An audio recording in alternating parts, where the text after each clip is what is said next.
So guys, katatapos lang magpa-dentist ni Emma, no? Nagpapasta kasi siya. So ngayon, punta tayo ng registry sa may Mojos. Ano tayo? Kailangan na natin magpaka-registration guys kasi hanggang katapusan lang kami natin January. So, balak ko ngayon na i-renew para para hindi na natin paabuti hanggang next hanggang katapusan. So at least ngayon nasa labas na rin naman na tayo kaya yeah. Punta muna tayo guys Mojos. Then after nun, kami guys, meron kaming try ko tulungan yung kaibigan ni classmate ni Emma kasi ayaw mag-start ng sasakyan niya. So try natin i-jump start or meron akong kasi dito yung portable na jump starter. Try natin yung kanyang Kia Soul 2016 ata na model yon. Wala rin ata siyang black heater na plug. So titignan natin kung wala nga kasi sa akin wala din talaga. Siguro siya pinapalagay talaga siya pero so far okay naman sa sasakyan natin at wala naman nagiging problema. Kaya naman hanggang umabot ng -45 no? Yan. Tsaka guys, pinapaandar ko rin siya bago ako matulog. Tapos minsan pagising ko kagad, pinapaandar ko kagad siya para at least yung oil natin sa loob is hindi mag-stop up.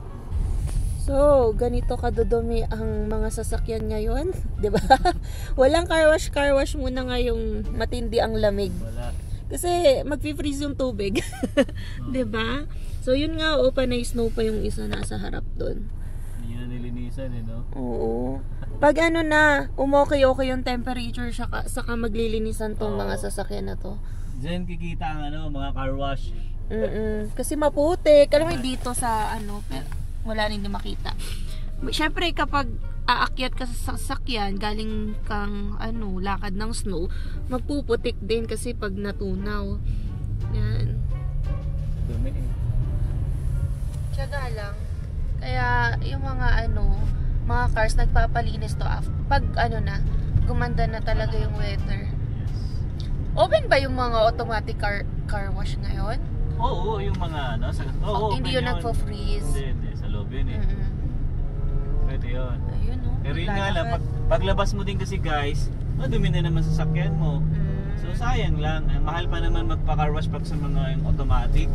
Oo, $13. Oo, sayang 'di ba? Para ka lang nagtapon ng pambili mo na ng yun, 1 kilong manok. Ayan na, papunta na kami sa Mojos Registry. Alam ko open to chinek ko kagabi. Ayan open. So walang masyadong tao kasi naman nga malamig. So -28 ngayon. So better than past few days na weather. Pero syempre malamig pa rin. So tayo guys nag-road test at saka nag-exam. Yan, dito yung laging puntahan namin. Mojos. Actually, dapat doon na kami sa malapit sa Ogden. Ayan, kaya lang sarado. So, chinek namin ito yung open. Ayoko na nga ipakita yung face ko kasi may anesthesia pa guys yung gums. So, hindi balance yung lips ko ngayon. Anyway, 3 yung pinastahan sa akin and then buti na lang covered din yun ng insurance. Ayan. So, kunin natin yung mga requirements, yung pink slip, yung insurance, and then yung car registration and ID. So, sa akin naka-register ang car. So, ako yung bababa pala dapat. Ganyan, meron na rin ako nito. Ito yun, kinuha ko, baby. Ganun? Oo, ayan. Okay. So, yan, baba muna tayo guys. And, kasama tayong bulinggit. Kaya nating ibaba din itong bulinggit na to. Wala na to? May copy ka na dyan? Hindi, dalhin mo. Yan yung pinabot mo sa akin. Okay. Okay guys, so, naman tayo sa loob. Ayan guys, so, andun na si Emma. Walang tao. Kaya kami na agad yung andun sa front. Ayan siya. Tingnan natin kung gaano kabilis itong pagpa-renew dito ng registration ng sasakyan. So dito ako guys, dyan ako nag-exam guys. Yan, sa computer na yan. Tapos dito na rin ako na road test. Swerte lang namin kasi that time dito lang kami sa loob nag-actual. Ngayon kasi guys, may kasama ng highway kasi nga diba na ngayon, advance na agad. So wala na yung class 5 GDL. Kaya swerte kami. Ang kulit naman ni Zion, pinatanggal. Magkano? 19? 93. Ah, sakto. $100. Kasi pag card, may bayad eh, may charge. Oo, kasi guys, pag may card dito, ay additional ano siya, charges. Kaya mas maganda ika-cash mo siya para kung ano yung ibigay, kung ano yung presyo, yun na yun. Sayang pa rin kasi yung ano, yung additional kung ika-card natin. Ayan. Buti na rin may dala tayo na cash. Okay, so update ulit namin kayo mamaya. Guys, wala pa 2 minutes. Tapos na kayo ano pa namin pagpaparenew ng registration namin. Oo nga eh. So, $93. Change mo, $7. Kasi kapag cash, walang extra charge. And then yung registration natin, na-renew until 2025, next year. So, isang taon. Okay, that's good. Alright. So, yun. Tapos na namin guys. Pag nakalimutan nyo guys magpa-renew, tapos na-pull over kayo ng police, yan. Ticket kayo, bayad kayo. So kami, takot na kaming matikitan. So dapat bayad tayo on time. So, tsaka yun guys, no, nagtatapusan pa dapat talaga kami. Pero nandito ako sa labas. Kaya sabi ko, tara pa, register na, pa-renew na rin tayo para matapos na rin. Tsaka yung ano naman, hanggang katapusan pa rin yan ng next year. Hindi siya na dahil ngayon tayo pumunta ma-adjust na earlier. Ganun. Katapusan pa rin. Okay. Sit up. So yun guys, no, yun, punta na kami sa ano, doon sa kaibigan ni Emma. Kay Bianca. I-try namin jumpstart yung sasakyan Help natin. tayo.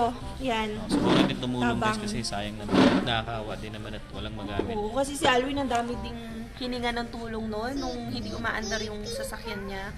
So tulungan natin yung classmate ko. Let's go! Tsaka kawawa kasi guys, nag-iiyak na. Sabi ko, tulungan na natin. Nagpamakaawa. Pag napanood ni Bianca yan, tatawa na. Hindi, joke lang guys. Okay, see ya. Ayan, hindi pa raw nag-iinit yung puwet ni Alwin. Tapos na ako. 2 minutes lang kasi ano, walang pila dito. So, si Zion excited na umalis. So, hindi ako naka-gloves na. Ano yun, imimeno lang sa atin. Yung pinakapatay. Ayan na yun. Ano na yun? Eh, wala lang na nakasulat. Ayan nga, yung date 2025 na. Ito na yung bago. So, Mojos. So, tingnan nyo guys, walang nakapark. And, ayan araw ulit. So, nare-recognize nga pala namin yung mga nagko-comment no, na kapag bright and sunny daw, mas malamig. So, thank you sa mga panibagong informasyon. Syempre, hindi naman namin alam lahat. Ganun pala yun. Natutuwa pa kami pag maliwanag and maaraw. And anyway, punta na muna tayo dun sa classmate ko. So, yan. Biyahe muna tayo ng 20 minutes papunta dun sa friend ko. Yan. Kasi ano sila, northwest. Kami ay southeast.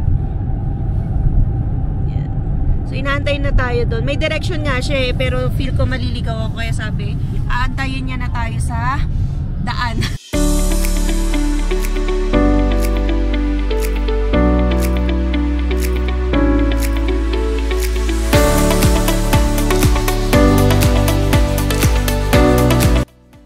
Yan, nandito na tayo kila Bianca and Shelo. Thursday. Mandar pa. Oo, kasi dinala ko nga sa school eh. So, ito yung hindi umaandar.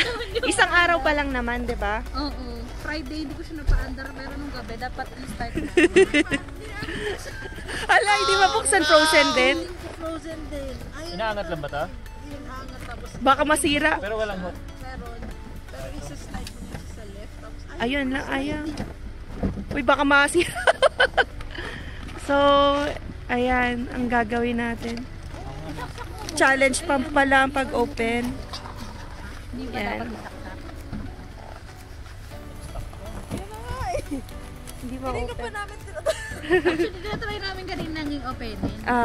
Kaya lang parang ayaw niyong ito-open. Oh. Hindi Grabe. naman kami marunong. So, ganyan yung mga common problems ng mga sasakyan dito sa Canada. Stuck na, syempre, minus 35, minus 45 weather. Ganyan lang. Ito guys, ito pa lang din ako. Baka Promac na lang yan. Kung ano man. Ito ang gamit ni Alwin. Anong tawag dito? Jump starter? Siguro. Yan. Kung ano man. Hindi ko arin alam. Si Zion tulog. Nandito lang. At least naka-heater doon. Kung ano, kung alam niya to buksan. My friend. My friend. May mga hingi tayo ng mga tulong sa mga friends. So, after several hours. hindi ma-jump start kasi hindi ma-open tong hood. So, iniisip ni Alvin, baka tumigas yung hydraulic. Wala naman nakaipit pero may resistance talaga dito. Pero dalawa naman ang kotse nila, madam. May BMW din na ayaw mag-start. So, baka pag hindi to na-open, yun na lang. Try natin yung BMW nila. Alam mo na kung anong sabihin. O yun, doon tayo sa isang car. Try mo natin isa. Sagot dito. Ito talaga kasi yung ginagamit natin. I-move natin yung car. Yung sabi mo, well-maintained. Pero bago lahat noon. Hindi pa lang namin napalitan ng ano yun. Sunod ako dun. Lipat tayo. Ilipad mo si Zion din. Doon tayo. So, lipat tayo ng parking. Andito lang malapit. Pero, syempre, nandito si Zion sa car. Kaya, ilapit na rin natin. So, may isa kasi silang car. Parehong hindi umaandar yung Kia tas BMW. Kasi dito sa apartment na nakuha nila, walang black heater. Yung saksakan, 'di ba? So, ganun talaga yung magiging problema. Kasi na-frozen yung mga nasa loob. Tingnan natin. Ito yung BMW, oh. Yan. Ay, sara ko to. Malalamig si Zion. So, ito at least nabubuksan. Yan, at least ito nabuksan. Tingnan natin kung ma-jump start ni Alvin. Pero hinahanap niya rin kung may black heater. Dito sa loob, baby. Ang ganda ng car namin. Tulogers. So, kunin natin tong jump starter. Siyempre, pare-pareho kaming walang alam. Ano, baby? Ah, i-research YouTube mo ulit. Kung nasa nakalagay yung battery dito.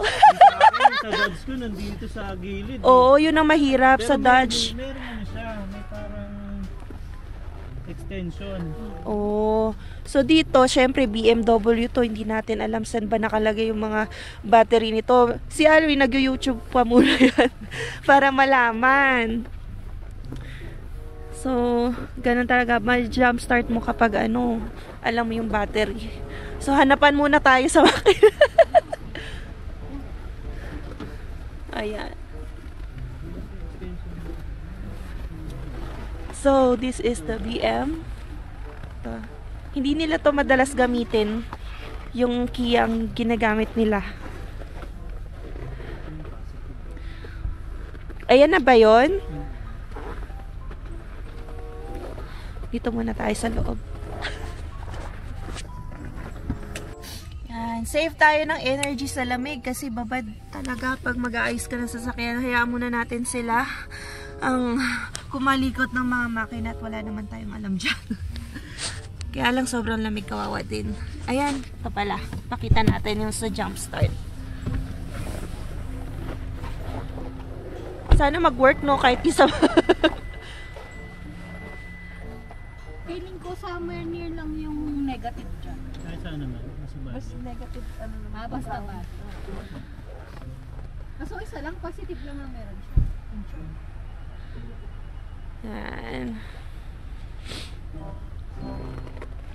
Nakakalito lang talaga pag ano, iba-iba yung model ng car. Kasi iba-iba yung lalagyanan ng battery. Saan mo ikakabit yung positive, negative. So, yan. Anong sabi? Aayaw, kumarga. Ayan. Ayun, napaandar oh. Galing, jump starter lang susi. Napaandar ang BMW. Para ano, iba pa yung tunog niya, no? Galit. Ah, ganyan talaga ba siya? Hindi. Ah, baka hirap pa, no? Frozen. Sayang, subukan natin yung isang mukha natin. Diba? Saan mo lang? Mga nilalamig na sila, oh. Sayang yung isa, hindi mabuksan yung hood eh. Ayan, dapat talaga may jump starter. Ayoko nga. Yung? Baka alam mo gawin daw yung ilagay yung anti-freeze. Bumili kasi gawin ng anti-freeze dito. Na? Anong anti-face? Sabi niya anti-freeze. Windshield? Ayan, diba? Finally. Ha? Sige, Diba? gusto mo. At least may magamit silang car kasi mahalaga talaga dito kapag may mag-grocery ka. Nako, nasa looban pa naman yung apartment nila. Yan. Although, syempre, may accessible din sila sa mga bus. Pero, syempre, dalawa naman yung car. Dapat mapaandar. Yan. Kaya happy na napaandar yung isa. Yung isa na lang, yung Kia. Hawakan mo ha. Hirap abutin ng taas eh. Bebenta ko nga po pala ito. Bago siya bilhin. Ayan o, binibenta na yung BMW, di ba? Inquire kayo kung gusto nyo. Sa mga nandito sa Calgary. Kay Oo. Madam Emma. PM nyo ako, bibigay ko tong number niya. Tapos chat kayo. Yan. Pero legit yun ibibenta Oo. talaga namin. Nabenta na nila kasi okay na daw sa kanila ang isang car. Yan. Noong una kasi nagdalawa pa sila. Yan. Diba? May place ka ba, girl? Yan. Yung isa naman, paano kaya mabuksan yon? O, balik tayo sa Kia. Paandarin mo lang mga 30 minutes ba? Yung mabintana mo. Ba? Oo, yun yung dalawa. Hala ka, be!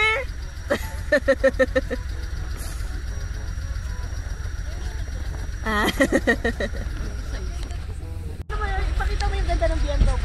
Oh, yan guys, oh, BMW. Pang mayaman to, BMW. Oh. For sale ba to? For sale pala to. Ano makina to? 2.5. 2.5. May sunroof. Aba. Tapos lahat gumagana. Oh.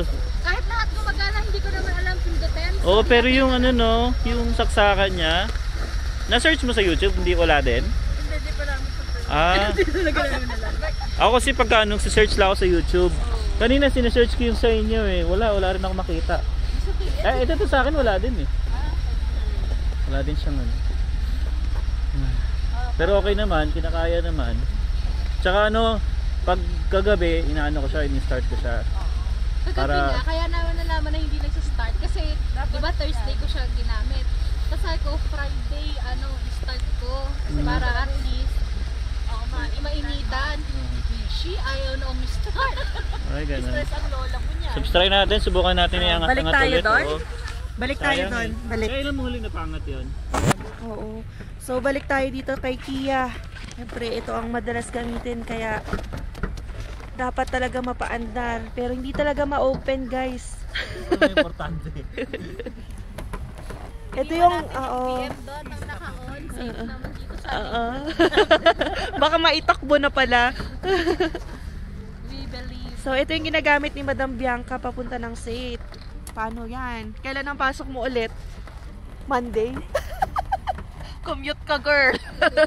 Hindi, sana mapaano, andar. Ito pa lang kasi challenge, kaya di tayo maka-jump start. Baka maano na yan. Ben. Pag na-open yan, feeling ko. Oh. Lalubog na yung araw, guys. Hindi pa ma-open pa rin yung hood. Parang na-stuck. Laban sa lamig.